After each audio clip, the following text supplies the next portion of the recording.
SMT Nation, welcome back to the channel. We've got U.S. Aviation AT&T Verizon news on C-band. Let's take a look at the story. This from David Shepardson on Yahoo Finance. All right, so the U.S. aviation industry said on Monday that the precautionary measures offered by the two big carriers involved, AT&T and Verizon, were insufficient to address air safety concerns raised by the planned use of C-band for 5G. Okay, so whatever Verizon and AT&T have recently said they would, do to try to reduce the risk of interference that was going to happen with the radio altimeters on the airplanes and the aircrafts, they're saying it wasn't good enough.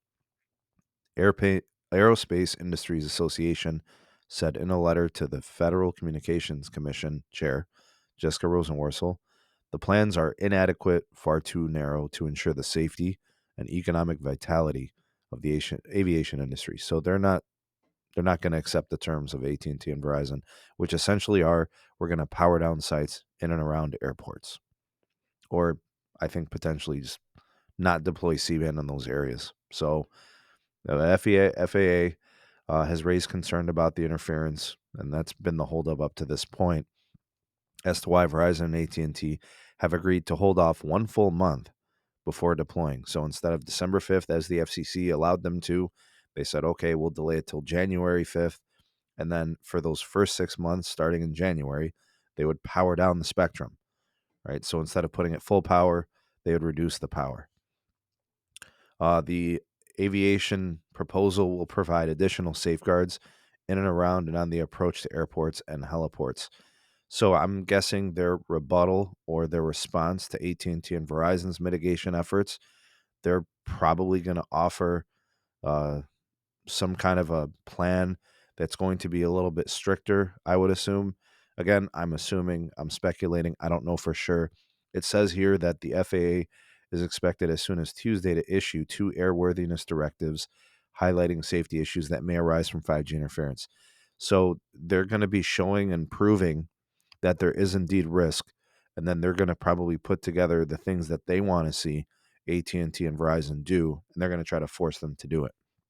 So wireless groups like Verizon, AT&T, and T-Mobile as well have produced studies showing that C-band and aviation safety issues simply do not exist. We see, dozens of other countries using C-band and not having interference issues with radio altimeters in planes. And again, there seems to be a conflict here on what is the truth and what really is the risk. So this is not done. This is not done by a long shot. I think this is going to continue on for several weeks.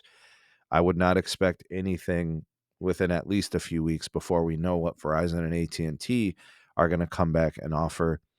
All I know is that the FCC has their hands full, but they need to find a resolution to this because these carriers want to deploy the spectrum ASAP. They paid $80+ billion for it, and we still can't find reputable research and studies showing there are interference concerns, at least from the carrier side, with 200 megahertz of guard band and powering it down and keeping it away from airports. I don't know what else the FAA really wants to see. This has clearly become an absolute charade. Unbelievable. But here we are. Sound off in the comment section below. You are the voice of the people, the SMT Nation. Let your voice be heard. Give this video a like and a share if you enjoyed it. Subscribe for more content from the SMT. Turn on the bell notifications so you never miss an upload. In the description box, my Twitter handle and my email address if you want to reach out and get involved with the community. Also, the Patreon. There's a link. You can support us, get early access to videos, exclusive content, live streams, and podcasts, and discounts on Los Mobile. Thanks for watching. We'll see you all in the next video. Peace.